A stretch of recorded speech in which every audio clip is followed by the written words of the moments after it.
First, number of mistakes. I've told you that when scribes copy manuscripts, they make mistakes. And maybe you're thinking, yeah, well, says you.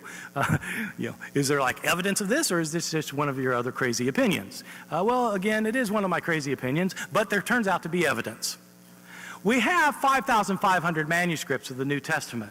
It is striking that when you compare these with one another in detail, no two of them are exactly alike in their wording. They all differ. Why do they differ? Because people are changing the text. Well, how many differences are there exactly? So, scholars have wondered about this for over 300 years. In the year 1707, there was a famous scholar named John Mill, who was an Oxford scholar, not related to John Stuart Mill, whom you may have heard of before. This is a different John Mill. John Mill spent 30 years of his life studying the manuscripts available to him. He had about 100 Greek manuscripts that he could examine. And he had the quotations of the New Testament in the ancient translations of the New Testament into Coptic and Syriac and Latin and so forth. And he had some quotations of the New Testament in the writings of the church fathers. And he had a bunch of evidence. And he looked at this evidence. And in 1707, after 30 years of labor, he published a book called the Novum Testamentum Graeci, the Greek New Testament. In this book, he gave a few lines of the text of the New Testament, and then below it indicated places where the manuscripts he looked at differed from one another. So this was an apparatus of readings. The apparatus showed where the manuscripts differed from one another.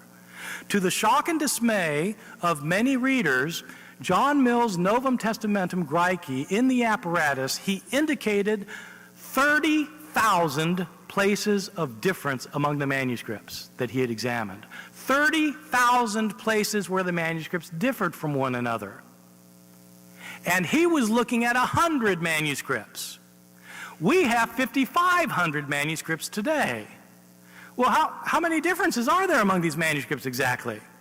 No one knows, because no one's been able to count them all. Some scholars say 200,000 differences. Some say 300,000 differences. Probably more accurately, 400,000 differences. It's easiest to put it in comparative terms. There are more differences in our manuscripts than there are words in the New Testament.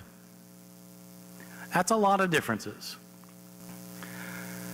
How important are all these mistakes? 400,000 mistakes. How important are they?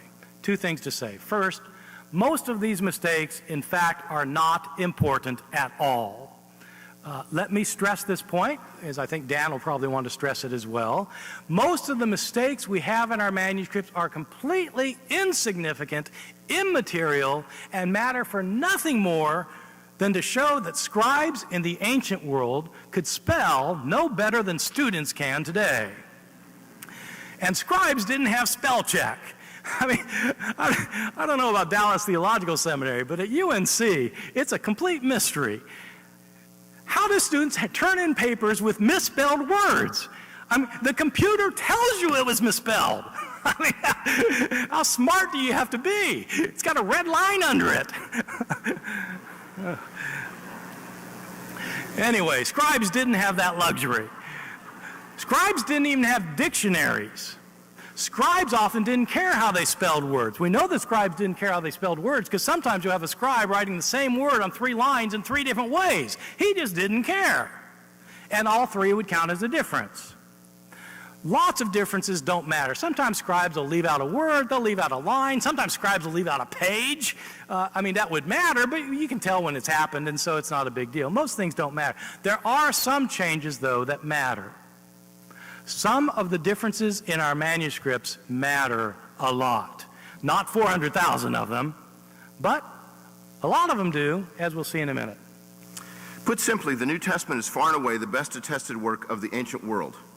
And precisely because we have hundreds of thousands of variants and hundreds of early manuscripts, we're in an excellent position for recovering the wording of the original. What kinds of variants are there in these manuscripts? More than 99% make no difference at all. For example, the most common variant involves spelling.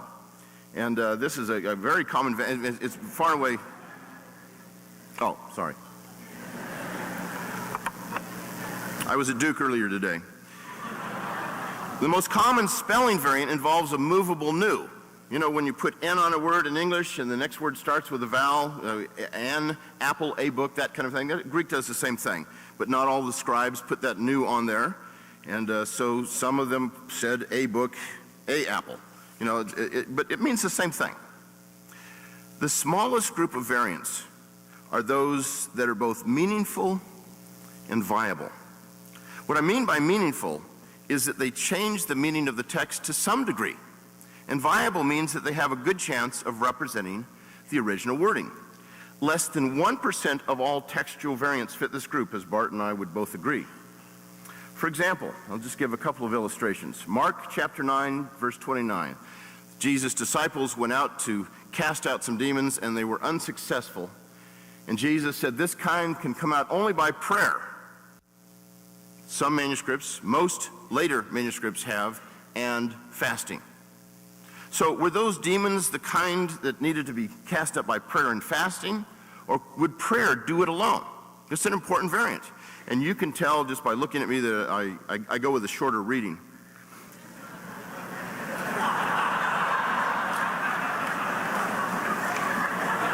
That's why I'm hiding behind the podium so you really can't look at me. Revelation chapter 13, verse 18. Let the one who has insight calculate the beast's number, for it is the number of a man, and his number is 666. Well, everyone knows that the number of the beast, the number of the Antichrist, is 666. But 170 years ago, a scholar deciphered an early manuscript that says the number of the beast was 616. And that manuscript has proved to be one of the most valuable texts of Revelation. And just 15 years ago, another manuscript with 616 was discovered. And it happens to be the oldest manuscript of Revelation chapter 13, or chapter 13, yes. Now, most scholars think that 666 is the number of the beast, and 616 is the neighbor of the beast. You know, he lives just a few doors down. But it's not a settled matter. And if 616 proves to be the better reading, it will send 7 tons of popular Christian literature to the flames. Although the quantity of textual variants among the New Testament manuscripts numbers in the hundreds of thousands, those that change the meaning pale in comparison. Less than 1% of the differences are both meaningful and viable. Now, there's still hundreds of texts that are in dispute. I don't want to give the impression that textual criticism is merely a mopping up job nowadays, that all but a handful of problems have been resolved. That's not the case.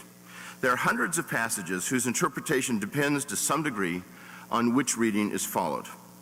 And this fact leads us to our third question. What theological beliefs depend on textually suspect passages? In the appendix to Bart Ehrman's Misquoting Jesus, there is a Q&A section. The most telling question asked of Bart is this: why do you believe these core tenets of Christian orthodoxy to be in jeopardy based on the scribal errors you discovered in the biblical manuscripts? Bart's answer might surprise you. Essential Christian beliefs are not affected by textual variants in the manuscript tradition of the New Testament. I agree with him. So that question is dealt with pretty quickly, I think.